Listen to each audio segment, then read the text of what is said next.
this is RICKY, the YouTube Tech Guy. Hey guys, so today I wanted to do a quick video on why you should not use the Note 7 promo if you're buying the Galaxy Note 8. So let's break this down. Now first and foremost, this is for most people in the US, not considering people that buy their phone outright. If you own your phone, this Note 7 promo is a great deal. However, if you do not own your phone, you most likely do not want to do this because you're going to have to pay over $400 outright for your remaining phone. Now let's break this down.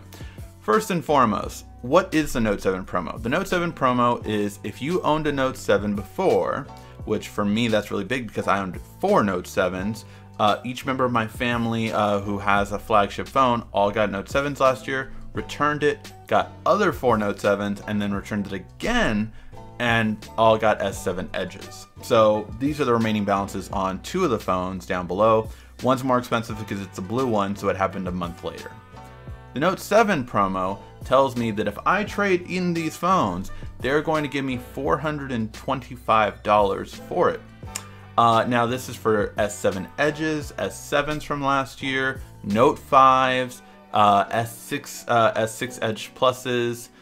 You also have the iPhone, so iPhone 7, iPhone 7 Plus, iPhone 6s Plus, also Pixel XL, V20. All those phones are eligible for it. So you will get $425 trade-in, which sounds great.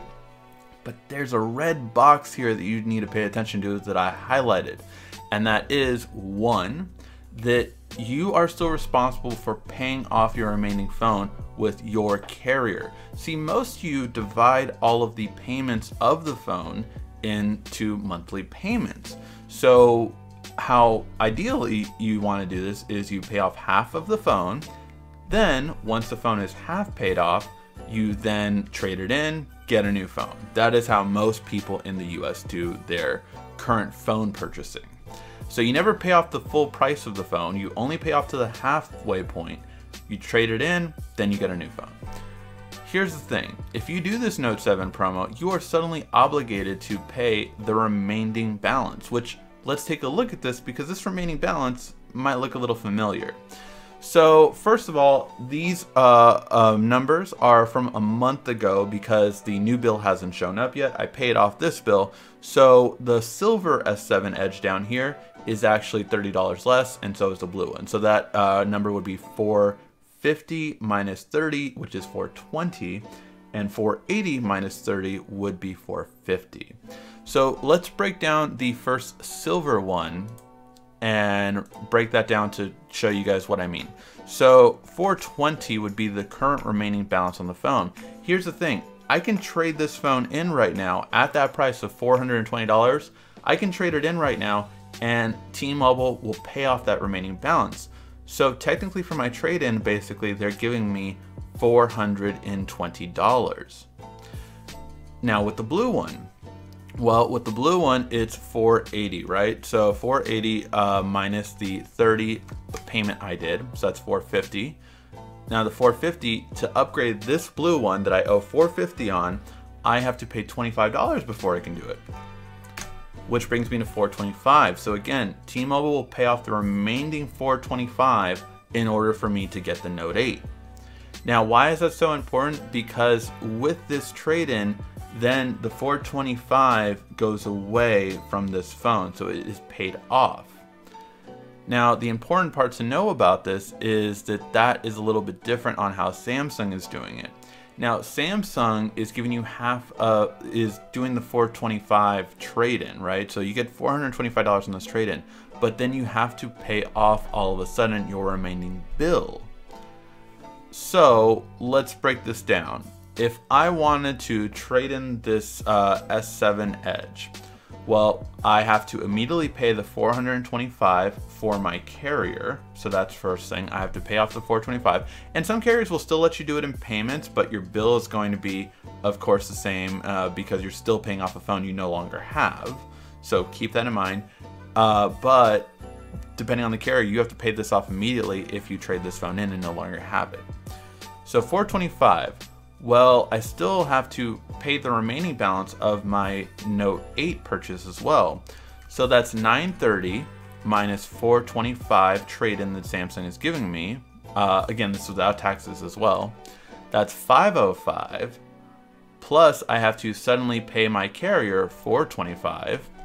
So I have to suddenly owe right away, right now, I have to pay everyone between Samsung and my carrier $930 to own the Note 8 and to no longer have a balance on the remaining phone. Now, here's the thing. Well, you guys are saying, well, Samsung has a finance option. Yes, they do. First of all, you have to be very careful with that finance option because you get charged 30% or $29.99 or yeah, $29.99% if you are late by a month. So keep that in mind first of all too, because that's a lot of percentage high. So that being said, you can finance it so that you don't have to pay the $505 immediately, but then you're going to be stuck in the same position next year where do you want to pay off the remaining balance of the phone, do a trade-in, all this kind of stuff, where are you going to be going through Samsung to do all of your purchases, or might you switch to an iPhone, or might you switch to an LG phone, or switch to a OnePlus phone or a Pixel phone? This is something you have to keep in mind because at one point you're going to have to pay the remaining balance of a phone if you go this route. So let's just say that you want to be done with this. That's $930. Now what if you have two phones? Well, that is times 2, and then that's basically $2,000 with taxes. So if you do not have $930 or $1,000 or basically $2,000 to pay these off, this is a more restrictive ability for you. Now the whole idea behind this is, of course, then you own your Note 8, which would make your carrier monthly price way down. So for each of these S7 Edges, I was paying $30 a month. My bill would be $30 less per S7 Edge if I do no longer owe a balance on that. So that's a really great part, that I can pay it off, no longer own a balance on it. So that would be really good for that purpose. But you have to realize of how you are currently paying your phone. Most people are doing some kind of payment plan, whether it be the Next plan, whether it be the Edge Up plan, whether it be the Galaxy Forever or whatever Sprint is calling theirs, and T-Mobile on their Jump or Jump on Demand plan. You have to pay the remaining balance. You are still liable for the remaining balance of your phone, and that's just something that I don't think that everyone knows and how they're currently paying their phones to begin with. So how you typically pay one at T-Mobile if you're on Jump is that, say this is my phone, right? $930. So 930, hold on. So 930 is what the Note 8 will cost me. I'm going to pay half of that off. So I'm going to pay $465 over the next year. Once that $465 is paid off, I will again get to trade in my phone and buy the Note 9.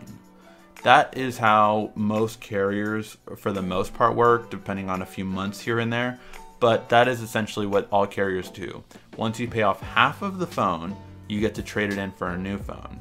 So for me, the $425 from Samsung is only good for most people if you are able to do it right away. For me, I wasn't able to because I had an S8 Plus, and that is actually not eligible. What the fuck, Samsung? So because I couldn't trade this in, well, that made it clear for me anyway. I actually would have paid it off completely right now. I have $900 that I could just use so my monthly bill could be cheaper. But it all depends on you, and it all depends on how much money you have at the ready to essentially do this.